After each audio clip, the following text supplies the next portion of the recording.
Vamos a la ley de Ohm. Esta es la ley más importante de la electricidad. La ley de Ohm es la ley más importante que rige el comportamiento de los circuitos eléctricos. Hice todo el detalle y la característica de la linealidad que tienen los sistemas, los circuitos eléctricos. Es una gran cosa la linealidad de un sistema. Vamos paso a paso, pero ahora va a quedar claro de qué estoy hablando. Supongamos que se cuenta con una barra conductora, que si bien permite la circulación de corriente eléctrica, además ofrece alguna dificultad para su paso. Esa barra conductora ofrece alguna dificultad. Es una barra real. Y este es un cable ideal. El cable, ese cable ahí, hagamos de cuenta que resistencia cero, que es como que no hubiera nada. Está la pila derecho mar aplicada en los extremos de la barra que está mostrada ahí. Si la fuente entrega 2 volts, observamos, supongamos que si la fuente entrega 2 volts, observamos una corriente de 1 ampere. Fenómeno. Eso lo mido con los voltímetros, si ya lo voy a mostrar, voltímetro, amperímetro, lo puedo medir sin ninguna dificultad. Si yo le pusiera 4 volts, o sea, el doble de 2, observaría que circula el doble de la corriente. Se establecen 2 amperes de corriente eléctrica. Tiene más o menos lógica, ¿o no? Si le coloco el triple, o sea, de 2, o sea, 6 volts, circularía el triple de 1 ampere, o sea, 3 amperes. Otra vez, esa cuenta denota la linealidad del elemento, de la electricidad, en todo caso, ¿o no? La linealidad, o sea, directamente proporcional a la diferencia de potencial que hay en bornes. Este símbolo significa directamente proporcional. Es como un alfa, pero no es exactamente igual a un alfa. A veces lo dibujan casi como un infinito, pero sin cerrar del todo, ¿o no? Si no, sería un infinito. Bueno, proporcional, no es tan importante eso, pero eso significa proporcional. Se verifica experimentalmente, o sea, esto lo verificamos en un laboratorio. Recuerden que la física es experimental. Siempre hay que tener un laboratorio, hay que estar mirando lo que pasa, ¿o no? Se puede ver esta linealidad o proporcionalidad directa. Entonces, con la diferencia de potencial de la pila. Acá hay una especie de causa-efecto. Esto es parecido de alguna manera también a la segunda ley de Newton. Pero hay alguna especie de relación causa-efecto. La causa que hace que que circule la corriente eléctrica es la diferencia de potencial. Porque la diferencia de potencial genera la corriente eléctrica. Y la consecuencia es la I minúscula, latina, o sea, la corriente eléctrica. ¿Por qué? Por algo bien obvio, ¿o no? En realidad, la causa de un fenómeno, siempre hay una especie de causa-efecto, ¿no? Causa, efecto o consecuencia. En la física todo igual, ¿o no? Causa-efecto. Bueno, causa-efecto. Entonces, la causa es B. ¿Por qué es B? Porque en realidad es el delta B entre los extremos del conductor. Y es la causa porque ese delta B dividido la distancia del largo de la barra es igual a E. Entonces, en definitiva, es la intensidad de campo eléctrico la responsable, pero circuitalmente, como es difícil medir los newton por Coulomb de la intensidad de campo eléctrico, directamente uno dice circuitalmente que la causa es haber establecido un campo eléctrico. Y haber establecido un campo eléctrico equivale a haber proporcionado una diferencia de potencial entre los extremos. Eso genera el campo eléctrico. La fórmula completa era E igual a menos delta B sobre D, ¿cierto? Como ustedes ya hemos visto. Pues esa es la causa. Y la consecuencia es la corriente eléctrica. La circulación de corriente eléctrica. Esa es la consecuencia. Sigamos. Pero hay una linealidad. O sea, no es que le pongo el doble de volt y obtengo 4 amperes. ¿Ven? O sea, es a la 1, no es con B al cuadrado. O sea, esto se puede observar en el laboratorio, no es porque lo digo yo, se observa en el laboratorio. Le triplico el voltaje, se triplica la corriente, directamente proporcional. Eso es un comportamiento lineal, si no sería cuadrático. Lineal, si lo graficara, sería, obviamente, bueno, lo vamos a hacer, hagamos un dibujito, pero hagamos un dibujo para explicar qué estoy hablando. Si yo, por ejemplo, si hago un gráfico consecuencia-causa, podría ser al revés también, pero la causa que es volt en abscisa y la consecuencia que es la corriente, voy a observar esa linealidad, ¿o no? Si le pongo 0 volt, ¿cuánta corriente voy a tener? 0. Entonces voy a estar en el origen, ¿o no? Y luego va a ser lineal. Y esto significa que va a ser lineal el comportamiento de la barra conductora, lineal. el doble de tensión, 5 volt, tanta corriente. El doble de tensión, el doble de corriente. Esa es la linealidad. Si no sería, si fuera cuadrática con B, sería parabólica. No va a ser parabólica. Parabólica no. La linealidad es un aspecto muy importante de todo lo que es la física, de todo lo que es la teoría de los circuitos lineales y demás. Cuando los sistemas no son lineales, la cosa se complica muchísimo. Pero bueno, nosotros vamos a hablar de sistemas lineales. Pero acá yo necesito, para llegar a la ley de Ohm, esta proporcionalidad se convierte en igualdad con el agregado de una constante de proporcionalidad, como siempre existe en la física. Entonces I va a quedar igual a 1 sobre R por B. Esa constante de proporcionalidad es 1 sobre R. Uno dirá, ¿por qué no le pusieron directamente R? Bueno, no. Si querés ponerle una sola letra a esa constante, la vamos a ver más adelante. La corriente es igual a G mayúscula por B. No es la G de gravedad, sino es una variable que se llama conductancia. No importa, G es conductancia, no nos preocupamos. Vamos a la ley de Ohm. La constante de proporcionalidad se pone dividiendo, no importa, se pone multiplicando, se pone dividiendo lo mismo, ¿cierto? Es lo mismo multiplicar por G por B, siendo que G va a ser igual a 1 sobre R. Eso lo vamos a ver un poco más adelante. La conductancia es la recíproca de la resistencia. No importa por qué se llama conductancia, si está acá arriba o si está abajo se llama resistencia, ahora lo vamos a ver por qué se llama resistencia. Y esa es la bonita ley de Ohm. I igual a B por R, B sobre R. Esa es la ley de Ohm circuital. Esta es la formulación más conceptual de la ley de Ohm e indica que la corriente establecida en un circuito es directamente proporcional a la tensión de la fuente o diferencia de potencial. Ya estamos usando la palabra tensión y uno está acostumbrado a la tensión de la cuerda. Bueno, la tensión y el voltaje se llama así en la jerga eléctrica. La diferencia de potencial es la tensión. No sé por qué, pero es así. Es como que lo tensiona el circuito y le hace que circule la corriente. E inversamente proporcional a la resistencia del circuito. Ahora vamos a ver ese tema. Esa es una de las formas de la ley de Ohm. Está claro que la resistencia eléctrica es una constante intrínseca de esta barra bajo análisis.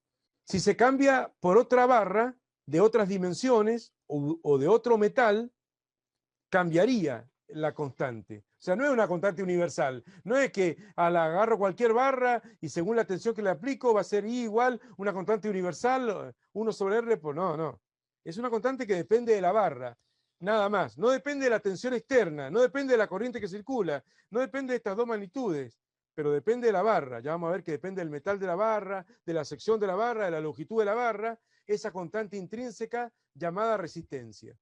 Pero como I es igual a B sobre R, de acá se puede despejar y queda que B es igual a I por R. R pasa multiplicando a E. Esta es la forma que se puede aprender más mnemotécnica. Yo cuando iba al colegio secundario, me acuerdo que cuando vimos electricidad nosotros, ya en cuarto año, ya tuvimos en tercer año, ya tuvimos todo lo que es en tercer año del secundario. Yo hice un secundario de 6 años, de técnico electromecánico. Ya en tercer año ya teníamos todo lo que es el tema de la electrotecnia, muy básica, pero electrotecnia al fin. Y ahí estaba la fórmula mnemotécnica que a mí me enseñaron, ¿cierto? Un hincha de la lepra, ¿o no? Es Viva Independiente Rivadavia, ¿o no? ¿Se fijan? Viva Independiente Rivadavia. Después el Viva va al igual, ¿o no? Eso para acordarse, porque son 3 variables. De pronto el alumno empieza a dudar, pero obviamente yo la he hecho 1.000.000 de veces, así que me la sé de memoria, la doy vuelta de arriba para abajo de todas maneras, pero la ley de Ohm más conceptual para explicarla, a partir de la relación causa-efecto, es esta, I igual a B sobre R, en donde, bueno, la consecuencia depende de la causa, y hay una constante que ya vamos a ver por qué está dividiendo, y refleja la resistencia, y que cuando tiene mucha resistencia, ¿qué pasará? ¿Habrá una corriente grande? Si hay mucha resistencia. No. No. Entonces, si R es muy grande, la corriente es muy pequeña, porque hay mucha resistencia, le cuesta mucho circular a los electrones. Por eso la constante se pone abajo y se le pone el nombre de R. Si se pone arriba, se le llama conductancia, que es lo contrario de la resistencia. Entonces, si tiene gran conductancia, como que conduce mucho y va a haber mucha corriente por 1 volt, ¿o no? Bueno, y así vamos a hacer dibujos varios, ¿o no? Así que la pendiente está recta, obviamente, es la conductancia, porque si la grafico con I en ordenada en ampere, en función en B en volt, en abscisas, evidentemente que me va a quedar acá, si hiciera esa cuenta, yo tendría que ver que sería una especie de I igual a M por X, ¿o no? ¿Cierto? Bueno, X es la abscisa, la causa, la diferencia de potencial B en volt, la consecuencia de la corriente. Si lo hago así, la pendiente es la conductancia, que es la recíproca de la resistencia. O sea, en la práctica, si tiene mucha conductancia, por ejemplo, si tiene mucha conductancia, más conductancia que esa, sería esta, ¿o no? Pero tiene menos resistencia. ¿Mm? O sea, acá esta tiene una conductancia y me metí con las conductancias. Y no me quería meter con la conductancia. Bueno, con una mayor conductancia, mayor pendiente. Ven que la pendiente directamente es la conductancia, la pendiente de esta recta, en este gráfico. Si se me hubieran antojado ponerlo al revés, B en ordenada, I en abscisa hubiera sido la resistencia a la pendiente. Pero con I en ordenada, que tiene lógica I en ordenada, porque I es como la consecuencia y B es como la causa, directamente la pendiente es la conductancia. Si tiene más conductancia, va a tener más corriente para la misma diferencia de potencial. Pero va a tener menos resistencia. ¿Mm? Y con la resistencia pasa al revés. O sea que acá tengo una resistencia R sub 2 y acá tengo una resistencia R sub 1. La R1 es mayor. La R1 es mayor, por eso tiene más resistencia y tiene menos pendiente la curva. Las tres formas de la ley de Ohm, ¿cierto? I igual a B sobre R, como la definición más conceptual. Después, si de acá despejo, queda que I por R es igual a B. Si R pasa multiplicando, bueno, el famoso viva independiente Rivadavia. Por ese lado, apréndanselo de memoria, ¿o no? Y si no, si despejo R, es bastante evidente que R es igual a B sobre I. Si despejo de acá R, I pasa dividiendo. Así que bueno, tenemos esas tres formas de la ley de Ohm. Esas tres formas de la ley de Ohm, ¿no? I igual a B sobre R, B igual a I por R, y R igual a B sobre I. Bueno, es como cualquier fórmula en la física. Si dijéramos la segunda ley de Newton, generalmente se pone así, ¿o no? Fuerza igual a masa por aceleración, pero si lo planteáramos a partir de la consecuencia, tendríamos que decir aceleración igual a fuerza sobre masa, ¿o no? Ahí tendríamos una cosa media parecida a la ley de Ohm, ¿o no? Aceleración como consecuencia, acá corriente eléctrica.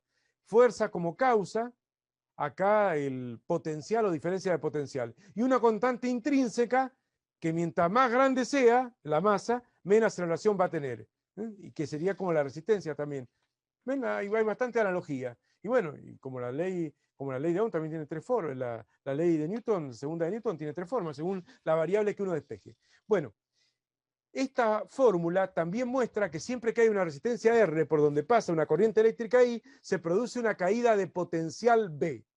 Ahora vamos a hablar del potencial como una caída de potencial. Bueno, caída o la pila es lo mismo. O sea, básicamente vos acá, si conectás una pila, borne positivo, borne negativo, ¿cierto? Acá el borne positivo de la pila va acá y el borne negativo de la pila va acá.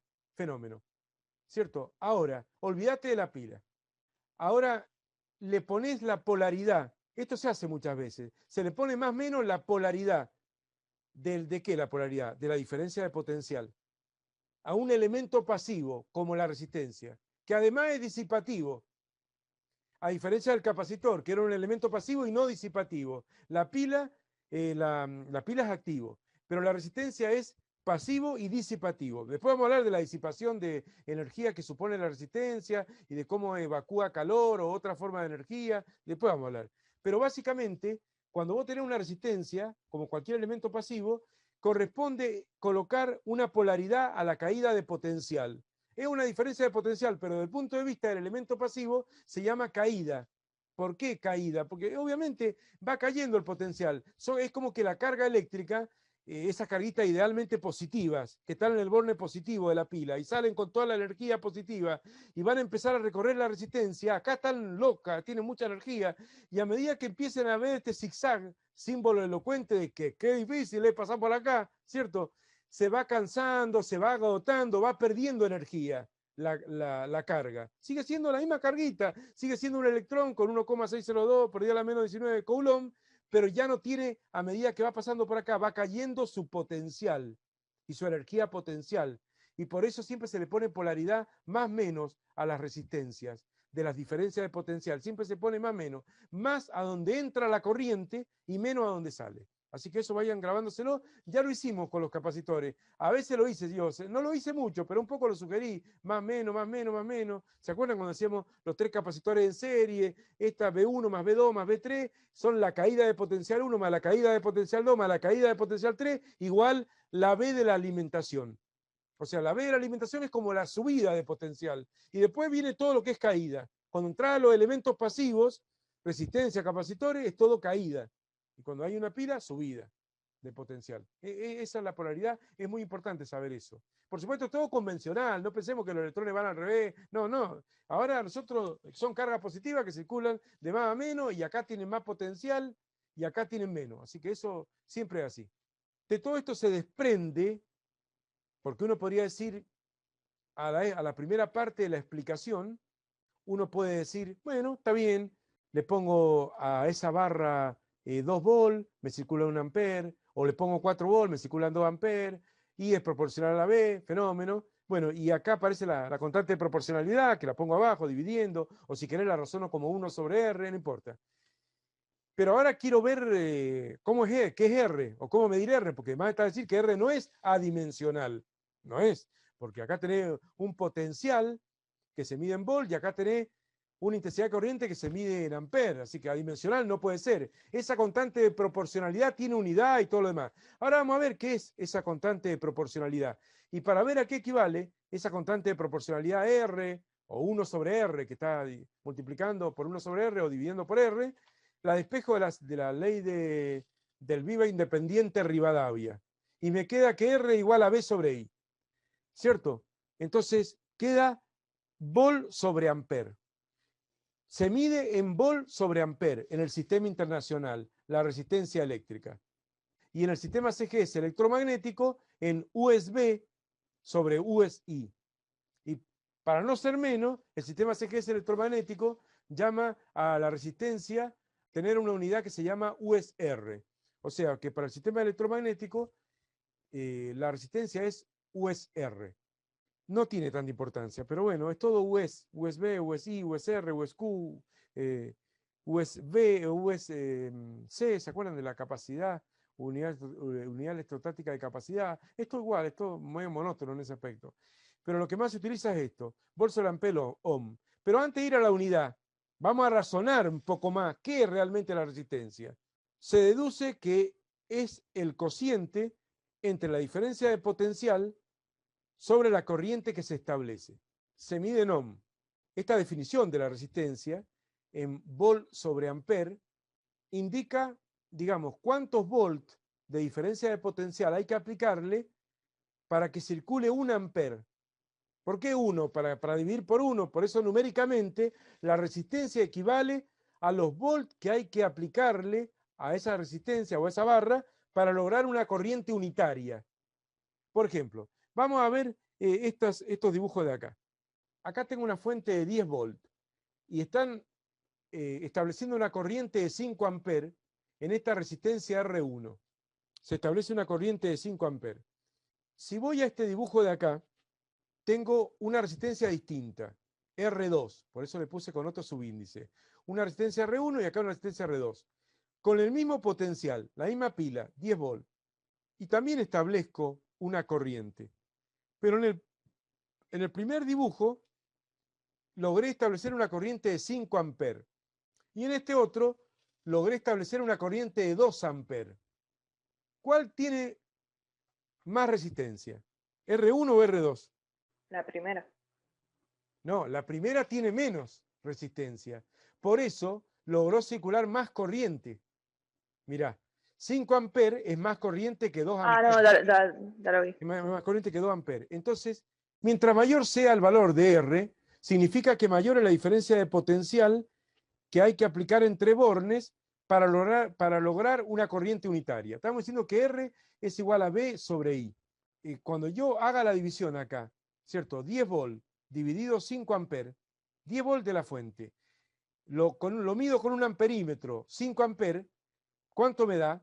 2 ohm. Esta resistencia tiene 2 ohm. ¿Qué significa que una resistencia tiene 2 ohm? Que precisa de 2 volts para que se establezca en la misma una corriente unitaria de 1 ampere. De esa manera, 2 sobre 1, 2, volt sobre ampere, ohm. Volt sobre ampere, ohm. Se utiliza esta letra griega, que es la omega, ¿no? Omega mayúscula, porque la omega minúscula es esta. Es media difícil, te voy a decir, ¿eh?